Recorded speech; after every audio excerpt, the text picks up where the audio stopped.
us your name. My name is Moya Ayodele. And where are you from? I'm from Lagos, Nigeria, and I was raised in Brooklyn, New York. How was that transition for you?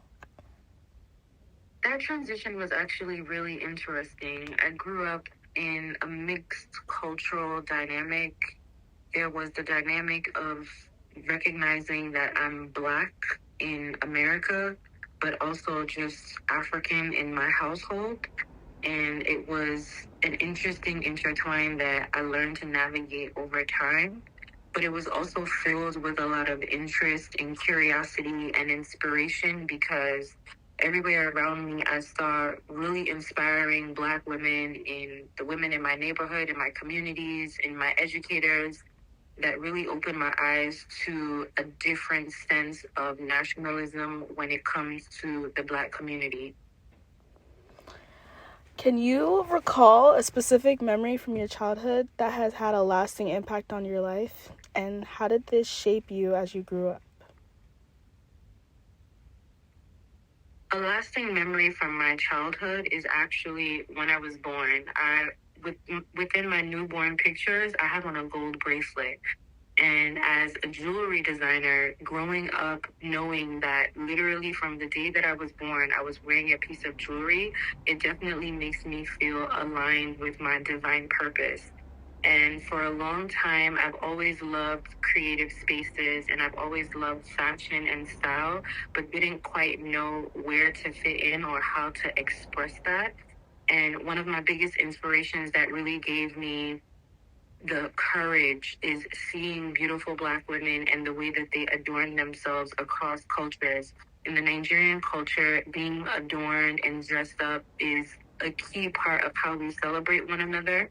But also growing up in the 90s, I also saw a lot of beautiful women in the 90s and the 2000s with door knocker earrings, big gold jewelry, and being ultra stylish. And the combination of those things has just really inspired me to always look to it. The combination of both of those things have always inspired me to embrace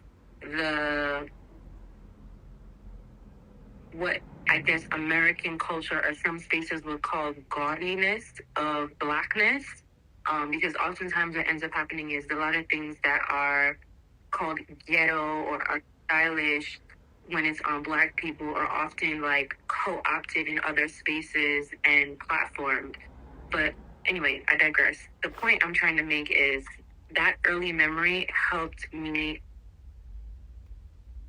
better refine my purpose and validate my purpose, which is to express my creativity in jewelry design and be in a space that allows me to connect, inspire, and be inspired by other women. Is this something that you would like to pass down to future generations? Is this something, or what did you say? Is this a tradition that you want to carry on for your future generations? Yes. For my future generation, which is you, I want to pass down the ethos of celebrating yourself no matter what, feeling confident in your skin no matter what, and feeling empowered to embrace every era of your beauty and every aspect of yourself without needing any sort of external validation.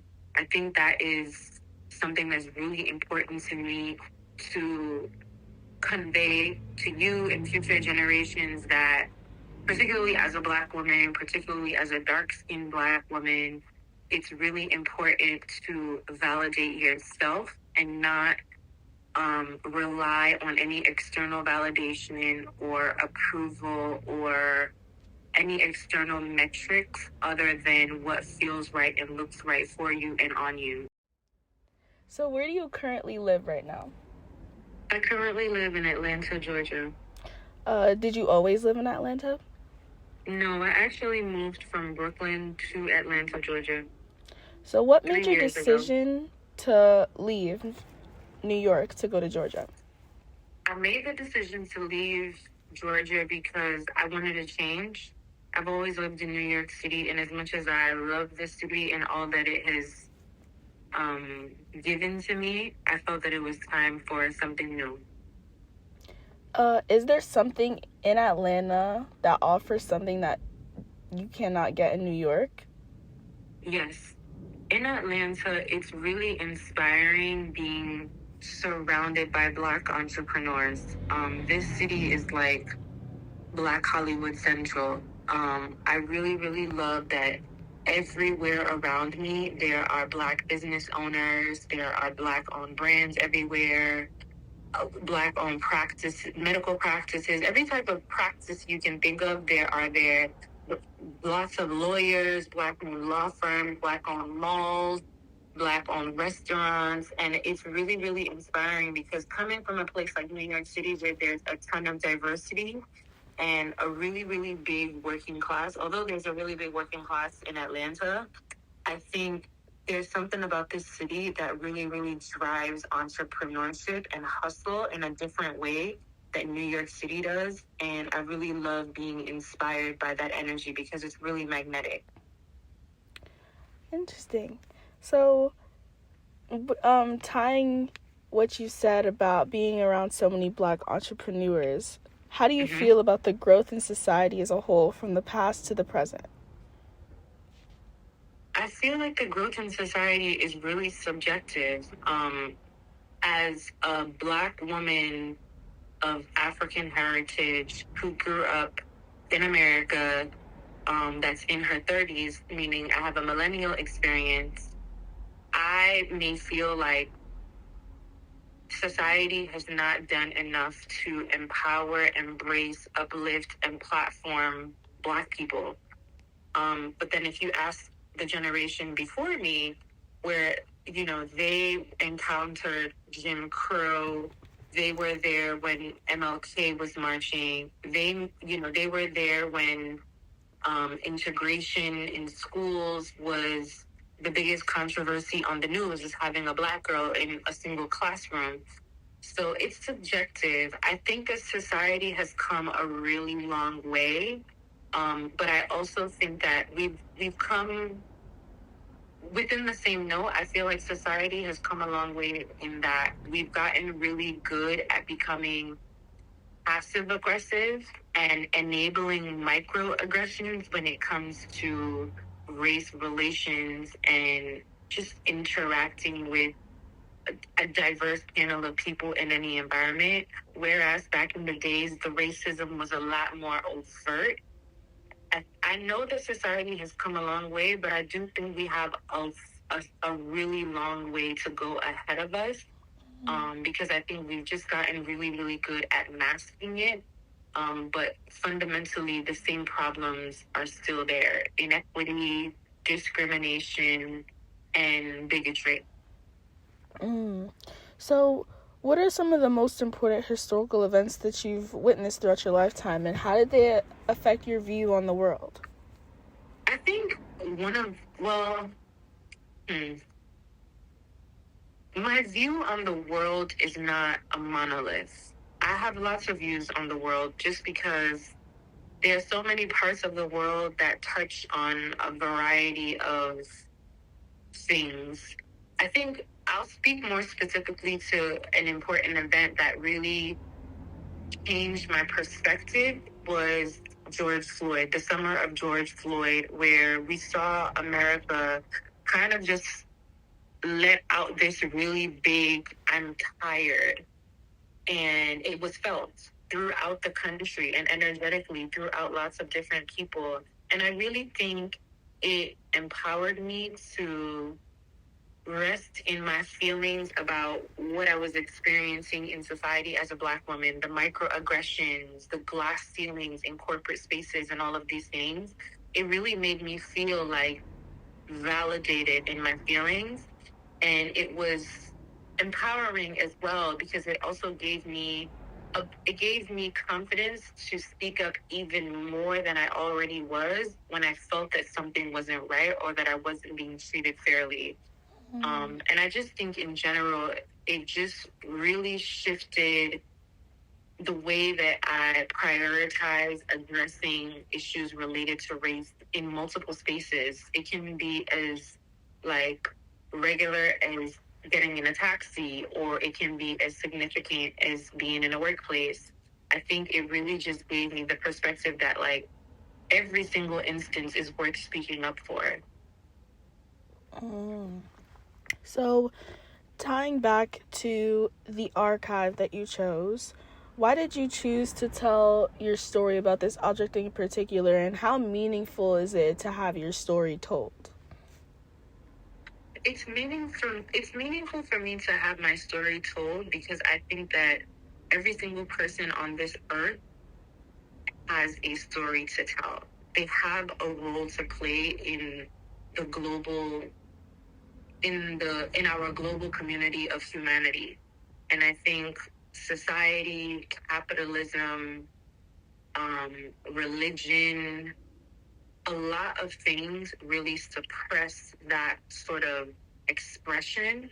And so I think my story is important to tell. And I know that someone may hear that I'm telling that story through jewelry, and that may seem trivial in some spaces. But for me, it is important because I think there's something to be said about the fact that as a newborn, I have a photo of a gold bracelet on. And as a woman in my 30s, I have a jewelry brand. But I spent the past 20 something years working a corporate job that wasn't fulfilling, and it wasn't in line with my purpose. And I was making money, but I wasn't living in my purpose, and I wasn't fulfilled, and I wasn't connecting with people. But when I stopped doing that to work entirely on my jewelry brand, I am the happiest I've ever been. And being able to live in my purpose and feel the energy that flows from doing that, it opens my mind up in other ways and in other spaces. So it opens my mind up to be more open to therapy, to be more emotionally intelligent, to be more in tune with my feelings. Just because I'm operating from a purposeful and intentional space, that action alone has infiltrated multiple areas of my life. And I think whatever the result of that is, I think that's an important story to tell in every single person that is encountering the same journey. So, in conclusion, if there's a lesson that you want the audience to know just about life, or just about navigating Blackness in our society, or even about preserving things that are meaningful to you, what would that advice be? My first piece of advice would be to educate yourself. I think America in particular has done a really great job at buzzing out the details. And I think it's unfortunate that a lot of the millennial generation, Gen Z, and the generation before, they are simply not educated on the impacts and the details of racism and slavery and the history of racism throughout the globe, not just in America. And I think that that's intentional. So I think it's really, really important that we as people of color, specifically as Black people, we educate ourselves and educate our youth. And we're not passive about ensuring that we are educated, because when people are not educated about their history, they're easy to manipulate, and history will surely repeat itself. So my first piece of advice is to make sure that you educate yourself. Learn about Thomas Sankara. Learn about the people's movements in South Africa. Learn about the Biafra War in Nigeria. Learn about learn about Pan-Africanism.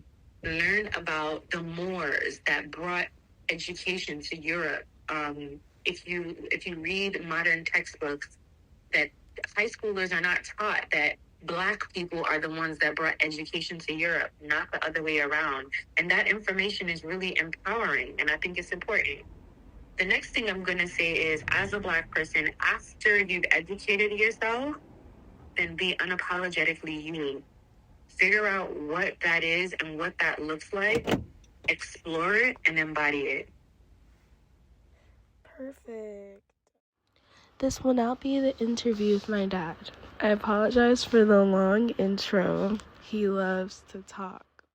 Hello, how are you? My name is Dr. Abayomi Oluwabusui Ayodele. I was born in November 22nd, 1963. I was born into a family of 3. You understand? I went to Ireti Primary School. You know, from there I went to Victory High School. From there I proceeded to what is called Eyemotech Comprehensive High School. Yeah. So, Well, my youthful age is a very interesting one because I'm the last born of my mom, so I've spent most part of my life with her.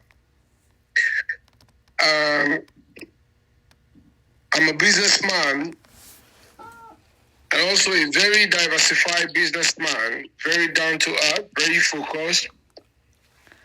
If I believe in something, I go after it no matter what. I'm a very upright person. People call me that I'm stubborn. No, I'm just principled. What I will not do, I will not do. I got all of this from my mom because growing up wasn't that rosy. My mom and my dad, they come from a very not richly privileged upbringing, but we were able to get ourselves together, at least looking back as to what God has done in our life. We're 3 my mother had. The first one was the former ambassador to Nigeria for Greece. The second one is the businessman, lives in New York. And me, the third one, which is the mama's boy. I grew up with my mom. I grew up seeing my mother hustling, doing business, you know. An example is my mom sells bread in a large scale. She sells provision. She do about 4 or 5 jobs at a time. oh wow. Very diversified. So what did that Yeah, look very like in a diversified. daily routine? Yeah, the daily routine is we will wake up in the morning, like around 4 a.m., to go to the bread bakery. Because if we wake up late, like around 5, it's too late. We won't get nothing. So we have to be there latest by 4. You understand? When we get there, we collect the bread. We now sell to people that are going to work in the morning so that they can take their breakfast. And usually in Nigeria, we're fond of eating bread and tea for breakfast. So we always sell a lot. So between 5 o'clock to 7:30 before I go to school, we already finished selling the bread. You understand? And, you know, that's how we do it on a daily basis. So having done that, after I finish that, my mom will go to her work, I will go to my school. Then in the afternoon when I close from school, my mom also have a shop. You know, she closes around 1, 2 o'clock. By then, I'm already closing from school also. Immediately I left school, I resumed straight to the shop where she also do tailoring. She grind pepper. She sell provisions. You know, she also sell minerals. We call them Coke, Fanta, all that stuff. Yeah, she sells that also. Very interesting. In the evening, I will also go again, pick some bread to go and sell. But that evening one is always very terrible. People always steal that bread from me. And that always put me in trouble because whenever my mom give me bread to go and sell, anywhere I see they are playing ball, I will just drop the bread on the floor there. I'll start playing ball. Before I come back, a lot of these guys have stolen the bread and gone. So when I come home, it's not an easy one. You know? So what was the society like in your time? What is that? What was the society like in your time? What was the political environment? What was going on? Society is very safe. I would call it an analog system at that time. We trust each other. You know, you understand. And one of the key things that we grew up with then was what is called integrity. Integrity is number one, because anytime you do any wrongdoing, it's like you are tarnishing the image of your family name. And we have quite a lot of family value. We respect each other. We value the name we carry, because if you don't treat the name of the family well, and the family being tagged for one negative thing or the other, it becomes difficult for any other family to come and interact with your family. Or say, they want to come and get married from that family or do business with that family, because people always say, don't go to that family. They have no integrity. You don't want your child to go and marry from that family. They have no integrity. All kinds of stuff like that. So it was very interesting. Very interesting growing up. Okay. Yeah. Well, what are the first things that pop into your head when you think of your childhood? Well, the first thing that popped into my head when I think of my childhood is struggle. I struggled a lot in my childhood age. I struggled. As young as I am, I'm very entrepreneurial. When I close from school, I still go about doing carpentry work, where I build tables for students to use in school. Because when I was growing up, you have to bring your own chair and table to school. Wait, really? Yeah, so I make this stuff, I make them.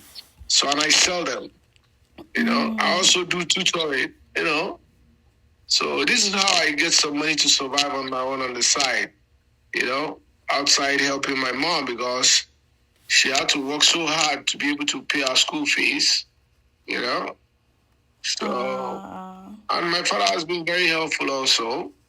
My father too is a very hardworking man, a man of integrity, very loving man, always willing and ready to help at any time you call on him, So, what do you know about Grandma and Grandpa's childhood? Do you know how they grew up? Pretty much I don't know how they grew up. But one thing I grew up to meet them with is what I said. They value their family. They respect themselves in the society. They are well-respected people. They are not troublemakers. They are easygoing, very dedicated to their children. Like, if you see, back in those days, as old as it is back in those days, my mom has a tattoo in her hand. It's called, "My children is the profit of my life." My children is the profit of my life. So she has that tattoo in her hand. So that thing has been a symbol, very dedicated to their children, to make sure that they do what is right and get the best out of life. And I believe at the end of the day, it works out well for all of us. We're doing very well. Everybody's doing well in their own area of specialty. That's it. Thank you. Like, do you have anything in your life that means something to you, like an object or a quote by someone or a Bible scripture? Yes. One thing that means a lot to me is the Word of God, and also giving time to worship God. I'm a church worker. I work in the church because I also believe working in the church is also a very, very big blessing. But the good, most important thing is this: value yourself, your value system. Is the key. Yeah. Okay, thank you.